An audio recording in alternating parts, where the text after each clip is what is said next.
నిన్న ముఖ్యమంత్రి గారు ఇక్కడ కొడంగల్లో మాట్లాడుతున్నారు. ఏమన్నాడంటే చీరలు పంపించిన ఓట్లన్నీ నాకే గుర్తుంది అన్నాడు.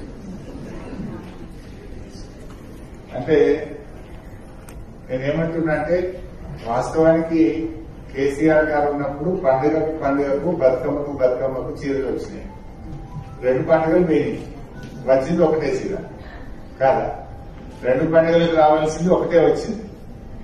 పోనీ కేసీఆర్ గారు ఉన్నప్పుడేమో 18 ఏళ్లు నిండిన అమ్మాయి నుంచి అత్తకు వచ్చింది, తల్లికి వచ్చింది, కోడలికి వచ్చింది. కానీ ఇప్పుడేమంటున్నారు, ఓన్లీ ఎస్హెచ్సి గ్రూప్ లో ఉన్న వాళ్ళకు మాత్రమే ఇచ్చారు. మన తెలంగాణ రాష్ట్రంలో అప్పుడు కేసీఆర్ గారు ఉన్నప్పుడు బతుకమ్మ దసరా పండుగప్పుడు 1,30 లక్షల మందికి చీరలు వచ్చాయి. ఇప్పుడు ఎస్హెచ్సి గ్రూప్ లలో ఎందరున్నారు? 46 లక్షల మంది మాత్రమే ఉన్నారు. అంటే సగం కూడా వస్తలేదు. అంతే కదా? మీ ఇంట్లో ఇప్పుడు అత్త గ్రూప్ లో లేదని అత్తకు వస్తలేదు, బిడ్డ గ్రూప్ లో లేదంటే బిడ్డకు వస్తలేదు. ఆనాడు 1,30 లక్షల మందికి ఇస్తే ఇవాళ కేవలం 46 లక్షల మందికి మాత్రమే ఇస్తూ ఉన్నారు.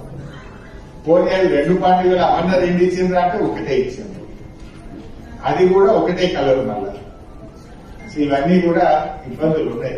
మన సిద్దిపేట జిల్లా చూసుకుంటే, మన సిద్దిపేట జిల్లాలో 3,83,000 మంది ఆడపిల్లలు 18 ఏళ్లు దాటిన వాళ్ళు 3,83,000 మంది ఉంటే ఇస్తున్నది ఎంతమందికి? 1,99,000 మందికి ఇస్తున్నారు. అంటే సగం మందికి వస్తున్నాయి, సగం మందికి వస్తలేదు. నిజంగా ఇచ్చేది ఉంటే 2 పండుగలు 2 బతుకమ్మలు ఇచ్చినా బాగుంది, లేదు అందరికి ఇచ్చినా బాగుంది. అది కొందరికే ఇచ్చుడు, ఒక ఏడాది ఇచ్చి ఒక ఏడాది అయిపోతుంది కదా. దానికి నాకు బుద్ధి ఉంది అంటుడు తిన్నప్పుడు కలిసి. ఇంకా దాన్ని ఏమంటుండు,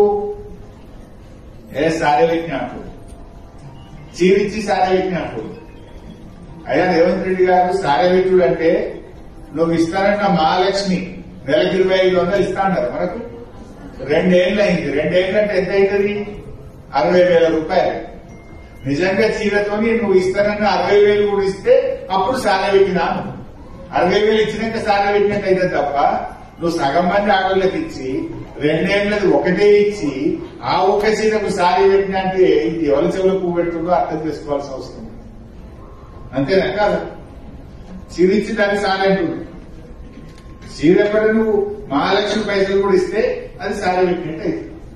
ఒక బాండ్ పేపర్ రాసిచ్చిండ్రు, ఇంటింటికి బాండ్ పేపర్ పంచిండ్రు, రాగానే నెలకు 2,500 ప్రతి మహిళకు ఇస్తామన్నారు. మరి 24 నెలలు అంటే 60,000 రూపాయలు బాకీ పడ్డట్టు కదా. గవి మరి అందరికీ చీరలు పోనీ వడ్డీ లేని రుణం కూడా మీరు ఆలోచించారు. వాస్తవానికి మనకు వడ్డీ లేని రుణంలో ఏం చెప్పారమ్మా? బయటకు చెప్తున్నదేంటి, ఇవాళ జరుగుతున్నదేంటి? ఒకసారి మహిళా లోకం కూడా మన గౌరవ